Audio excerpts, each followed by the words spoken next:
Hey guys, I'm Mal today, doing my round 8 preview of Chiefs versus Crusaders. So, starting off with the Chiefs, they had a devastating loss, you can say, within last week's game against the Blues. They had a controversial penalty go against them with Goodhue stealing the ball within their own 22. So yeah, it leaves the Chiefs winless, still winless within this competition.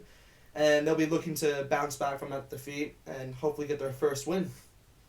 They're playing at Waikato Stadium in Hamilton, so they'll be playing their last home game in 2020. So hopefully they can get a win. Bring some life, you could say, within this Chiefs side. And yeah, at number 1, they've selected Ruben O'Neill. At 2, they're going with Bradley Slater. At 3, they're going with Nepo Lalala. At 4, they're going with Tupo Valai. At 5, they're going with Mitch Brown. At 6, they're going with Lachlan Boshier. At 7, they're going with Sam Kane, who's the captain, of course. And at 8, they're going with Gus. So yeah, it's an unchanged forward pack from last week's game against the Blues. It was pretty efficient, if I had to say so myself. I mean, particularly within those lineouts and scrums, they were pretty good. I mean, definitely stepped it up from the week before that. But yeah, I wouldn't really change anything. It's yeah. I mean, their loose forward trio, Boshier, Kane, and Gus worked like a charm. Really, Gus was, as usual, just a tank during that match, and Boshier, I wouldn't say he was as clinical. I mean, he did score a try, which is that's kind of a given for him. Really, he is a try scoring machine. Particularly within this Super Rugby Aotearoa competition as well as the previous Super Rugby season. But Sam Kane, I mean, he was great in that game. I think he had the most tackles. I think he had 19 tackles within that game. So yeah, definitely a solid trio for this game coming in. And yeah, they have a good lock pairing with Valai and Mitch Brown. That's just particularly been working a lot. With Al Kui, been injured for that previous time. Yeah, no, it's been working well within that lock pairing. And then yeah, their front row is decent with O'Neill, Slater, la. I mean, Slater's stepped it up. You could say with Takaleo on the bench, Slater's definitely kept his spot within the starting lineup. So moving on to the backs, at number 9 they selected Brad Weber. At 10 they're going with Aaron Cruden. At 11 they're going with Sean Wainui. At 12 they're going with Alex Nankerville. At 13 they're going with Anton Leonard Brown. At 14 they're going with Sean Stevenson. And at 15 they're going with Damien McKenzie. So yeah, a very good looking back line. You can definitely see they've made a few changes. Starting with Aaron Cruden, who's coming off the bench from last week's game to start at 10. He is playing his 100th game for the Chiefs, which is pretty impressive. He'll get his cap within presentation after the game, which is nice to see. He's definitely one of those players which I've always loved watching. He has a style of, particularly in a fly-off that you just don't see often. I just like him a lot. I like watching him a lot. But yeah, other than that, they've also changed Sean Wainui to the 11 slot. With Sean Stevenson fitting at 14, he was replacing Solomon Alamalo, who did get a shoulder injury within last week's game against the Blues, which was pretty devastating. After he scored that try, I didn't think when looking back at the replays, I didn't think Clark actually hit him that hard, but yeah, he must have done something. But anyway, other than that, very good looking back line. I can definitely expect McKenzie to cause a bit more damage as he did within that match. And Anton Brown, I was very impressed with him within that Blues game. He did get a lot of steals, you could say, or was critical within turning over the ball within a few key moments within the Blues attack. So yeah, no, those two are just insane, Anton Brown and Damien McKenzie. If they're not in form, the Chiefs are not going to particularly do well. So yeah, hopefully they're at their best, because I just want to see the Chiefs win, really. So yeah, moving on to the bench, they have a solid bench actually. No, actually they have a strong bench.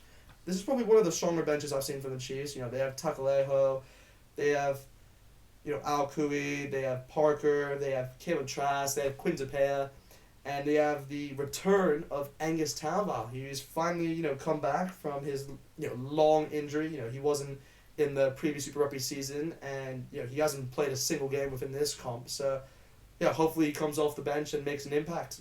Same with Quintapea and Caleb Trask and Al Kui. I mean, Al Kui has also come back from the bench. He had a concussion, I think, from a previous game before. So yeah, it's good to see him, because when he was starting, he was good. He was a solid player. So, yeah, good to see him back within that, just the team, really. So, yeah, other than that, it's just a strong bench, and hopefully the Chiefs can, get that win. So, moving on to the Crusaders, they've also made a few changes to their side. They've made, I think, two changes to their forward pack, and they've made one change to their backs. So, they are coming back from their first home loss in a long while. So, it's kind of expected that they've made a few changes. So, at number 1, they've selected George Bauer. At 2, they're going with Cody Taylor, who's the captain of the side once again. At 3, they've selected Michael Alatoa. At 4, they're going with Sam Whitelock. At 5, they're going with Mitchell Dunsey. At 6, they're going with Son Havili. At 7, they're going with Tom Christie. And at 8, they're going with Tom Sanders. So yeah, it's a very interesting, forward pack. They definitely shifted a few people and replaced a few. With George Bauer replacing Joe Moody due to just having a family issue, whatever. So yeah, George Bauer gets into the starting lineup. So it's good to see him within there. You also have Havili, who's coming into the side. I think he's replacing. Who's he replacing? No, actually, no, he's not replacing anyone. What's happened is that Sanders is actually shifted to the 8 role, who's replacing Y2 Douglas, and Havili is taking on his spot. But yeah, probably the main thing that I can conclude from this forward pack is that it's Sam Whitelock. He's playing his 150th game for the club. So that's very impressive. He's been at the Crusaders for a long time, and he's so good. He's such a solid player. So no, it's just, he definitely deserves to get that cap. He's just one of the best locks, I could say, that I've watched during my time, and hopefully he has a good game, really. So, moving on to the backs, they've selected at number 9, Mitchell Drummond. At 10, they're going with Richie Moana. At 11, they're going with George Bridge. At 12, they're going with Jack Goodhue. At 13, they're going with Feitu Pila. At 14, they're going with Sever Reese. And at 15, they're going with Will Jordan. So, yeah, it's a very interesting back line. They've only had one change, I think, with Mitchell Drummond replacing Bryn Hall, which is not really a big change, you could say, because they're both pretty solid.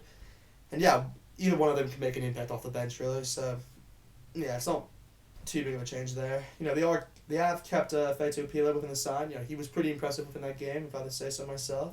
With Brandon Elmore still injured from his, I think, toe injury. So, yeah, no, it was a good combination, really, with Goodhue. So, yeah, moving on from that, Richie Moana, he's probably is he the most informed? I'd say he's probably the most informed player at the moment. He's definitely been carrying the Crusaders within the last few games. So yeah, fair play to him, really. And yeah, their wingers, mate, George Bridge and Sever Reese, they were on form within last week's game against the Hurricanes. Particularly Sever Reese. He did get that try later on within the match, and you could say his assist in a sense to George Bridge, who skillfully kicked that ball and just landed perfectly for him, really, within to score that try. So yeah, fair play to him. That was pretty cool to see. It was magical, like the commentators said. And yeah, Will Jordan, what else can you say? He's insane. He's one of the best, and he's really turning up. And for sure, in my opinion, I definitely think he should be a future All Black. So moving on to the bench, it's a pretty solid bench. I would say it's decent. I'm not gonna say it's as good as the Chiefs within this game. They have the likes of Quinton Strange, Jagger. They have Billy Harmon. They have Bryn Hall, Brent Cameron. They have Lester. So yeah, it's a decent bench. They can somewhat make an impact for the second half, but I wouldn't say they're gonna heavily rely on that bench as much as the Chiefs. So, other than that, I think that's it with the teams. Moving on to the prediction. The Chiefs have yet to register a win within Super Rugby Aotearoa, but they could, if they were to win a game, this is the game they have to win, because it would just, if they won this game, it would just blow the title race out of the water. They would just, I'd be mad, because if the Crusaders lose this, they would have 2 losses as well as the Blues and Hurricanes, and man, it would just go down really to the final day in a sense, because the Blues would be at home to the Crusaders and the Hurricanes would be playing away to the Highlanders. So yeah, I personally think this could go down to the final day. But yeah, the last time these two sides played, the Crusaders did win 18-13 in Christchurch. So, we could see something similar to that. But for my prediction, I've actually said the Chiefs will win. I'm actually going to go with the Chiefs. I'm going to say it'll be a very close match, and I'm going to say it'll be 21-20 to the Chiefs. I think they'll just get it. I think they'll just do it, and they'll get their first win within this comp. So, other than that, I hope you guys enjoyed this video. Like, comment, subscribe, and I'll see you next time.